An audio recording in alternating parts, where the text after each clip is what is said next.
ছিল বা ঘটনাটা আসলে আমি তো বাড়ি ছিলাম না, কি বলবো, লোক মুখে শুনছেন? হ্যাঁ, লোকের কাছে শুনছি আর কি।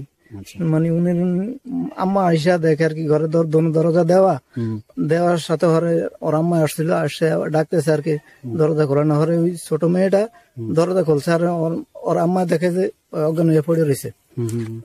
ঘরে দেখে বাচ্চা করে লিয়া, বাচ্চাকে মুখে মুখে লোলাই পড়ছে। পরে বাচ্চাদেরকে নিয়ে তাড়াতাড়ি হাসপাতাল গেছে, আর উনি নিজেই মারা গেছে বাড়িতে। মহিলা বাড়িতে মারা গেছে। তো ওনার হাজবেন্ড কোন দেশে থাকে? হাজবেন্ড ছিল মালয়েশিয়া। এখন কি উনি আসছে? হ্যাঁ, এখন আসছে। তো আমি তো ঘরে দেখলাম কেউ নেই। এখন ঘরে কেউ থাকে না, ওরা আইসা শ্বশুর বাড়িতে চলে গেছে বাচ্চা দুইটা নিয়ে। আর আপনার ওই যে ওনার মা বাবা মনে নেই? না, মা বাবা আগে মারা গেছে। তাদের উনি কি এসে খুব কান্নাকাটি করছিল না? জি। আচ্ছা, আপনার সম্পর্কে কি হয় ওই আমার যেটা তো ভাই লাগে আর কি, বাড়ির ভিতরে? আচ্ছা, ওই মহিলাকে কবর দেওয়া হয় কোথায়? কবর দেওয়া হয় যে এদিকে আমাদের এইটা না? জি। দেখুন, এই যে এটা হচ্ছে এই যে বাড়িতে আমি দাঁড়িয়ে আছি, যে বাড়িতে ঘটনাটি ঘটে, অর্থাৎ ওই মহিলার যিনি মারা গেছেন ওনার শ্বশুর বাড়িতে, এই শ্বশুর বাড়িতে যাওয়ার যে পথ, এই পথের পাশে হচ্ছে ফ্রন্ট সাইডে হচ্ছে ঢুকতে একটা কবরস্থান, সেই কবরস্থানে ওনাকে কবর দেওয়া হয়। দেখুন, এই যে নতুন কবর যেটা দেখছেন, এটা হচ্ছে যিনি মারা গেছেন বিষ পান করে তার কবর। দেখুন ভিউয়ার্স, খুবই দুঃখজনক একটি ঘটনা আসলে ঘটেছে এখানে। আর ওনার হাজবেন্ড, যেটা ভাইয়া বলছিলেন, সে সম্প্রতি দেশে এসেছেন। এখন তিনি এখানে কেউ থাকেন না। আগে ওনার বাবা মা মারা গেছেন, আর ওয়াইফ ছিল, ওয়াইফ তো মারা গেল, যার কারণে উনি 2 বাচ্চা নিয়ে এখন শ্বশুর বাড়িতে থাকেন। তো আমিও ঘরটারও একটা ভিউ আপনার সাথে শেয়ার করব। আপনার কথায় মনে হলো ওনার শ্বশুর বাড়ির সাথে ওনার ভালো সম্পর্ক আছে, কারণ মেয়ে মারা যাবার পরও যেহেতু শ্বশুররা ওনাকে জায়গা দিয়েছেন। বাইরে থাকে, মানে শাশুড়ি এসে আর কি নিয়ে গেছে, ওর বাচ্চারা কার কাছে থাকবে লেগে নিয়ে গেছে আর কি। তো আপনাকে ধন্যবাদ, আসলে আপনি ওনার কবরটা দেখিয়ে দিলেন, এবং আপনি যতটুকু জানেন লোক মুখে শুনে, আপনি তা ছিলেন না ঘটনার সময়, সেটাও শেয়ার করলেন। আপনাকে ধন্যবাদ, ভালো থাকবেন।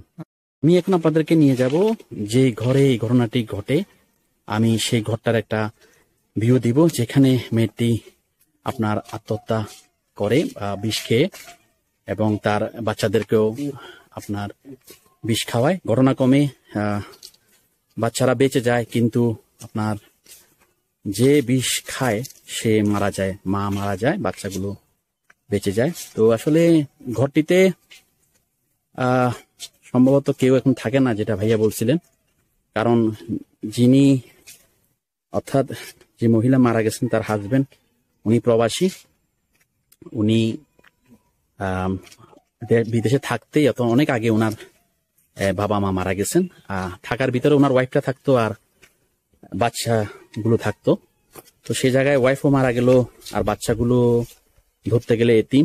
তো উনি এই জন্যই এখানে এখন না থেকে উনি শ্বশুর বাড়িতেই এখন থাকেন। তারপর আমি ওই ঘরটা শেয়ার করব, ভাঙা চূড়া যাই আছে। এটা হচ্ছে সেই জায়গা যেখানে ঘটনাটি ঘটে, যেটা ভাইয়া বলছিলেন, সেই জন্য আসলে সেই স্পটটা দেখানো। তো আমার সাথে থাকুন, আমি ওই বাড়ির পথ ধরে ধরে হেঁটে হেঁটে যাচ্ছি একজাক্টলি যেখানে এই দুঃখজনক ঘটনাটি ঘটে। আমার সাথে থাকুন। দেখুন, এই যে দেখছেন একটা নারিকেল গাছ আছে, সামনে পাকা করা, এবং একদম সম্মুখে যে টিন শেডের ঘরটা, এই ঘরেই হচ্ছে সেদিন সেই দুঃখজনক ঘটনা ঘটে, যে মহিলা যিনি বিষ পান করেন, সাথে ওনার 2 বাচ্চাকেও। এবং বারবার একই কথা বলছিলাম, ঘটনাক্রমে উনি মারা যান, কিন্তু বাচ্চাগুলো বেঁচে আসেন। এই সেই ঘর যার পরিবারের সাথে এই ঘটনা ঘটে, যে অর্থাৎ যিনি এই ঘরের মালিক, তার নাম হচ্ছে কাউসার সাহেব, মোহাম্মদ কাউসার খান, ওনার এখানে নাম দেওয়া আছে।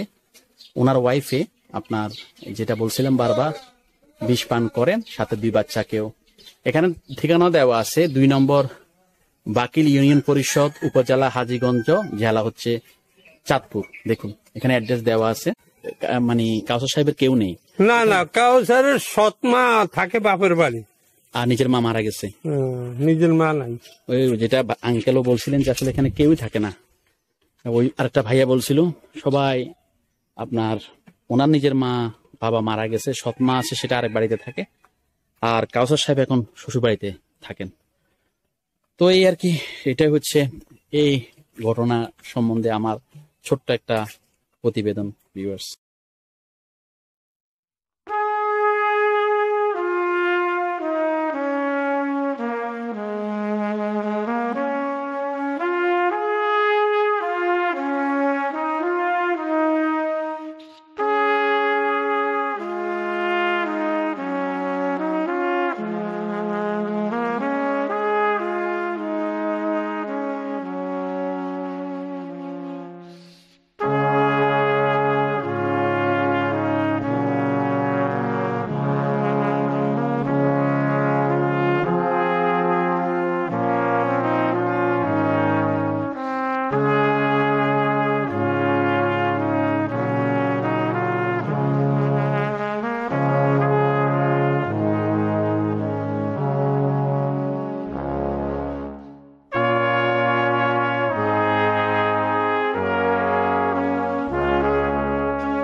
আসর সাহেবের বাড়ির সম্মুখে একটা বড় পুকুর আছে, অনেক সুন্দর। আমি এই পুকুরটার একটা ভিউ দেব।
তো ভিউয়ার্স, আমার একটা ইচ্ছা ছিল যে এই বাড়িতে যে দুঃখজনক ঘটনা ঘটে, অর্থাৎ মা তার দুই বাচ্চাকে বিষ পান করিয়ে নিজেও বিষ পান করেন এবং আত্মহত্যার উদ্দেশ্যেই তিনি বিষ পান করেন এবং বাচ্চাদেরকে বিষ পান করান এবং তিনি মারা যান। বাচ্চাগুলো এখনো বেঁচে আছেন। আমি এটার পুরো বিষয়ের উপর একটা প্রতিবেদন করার ইচ্ছা ছিল, কিন্তু আনফর্চুনেটলি এখানে ওনাদের কেউই থাকে না, অর্থাৎ ওনার যে হাজবেন্ড তিনিও এখন এখানে থাকেন না।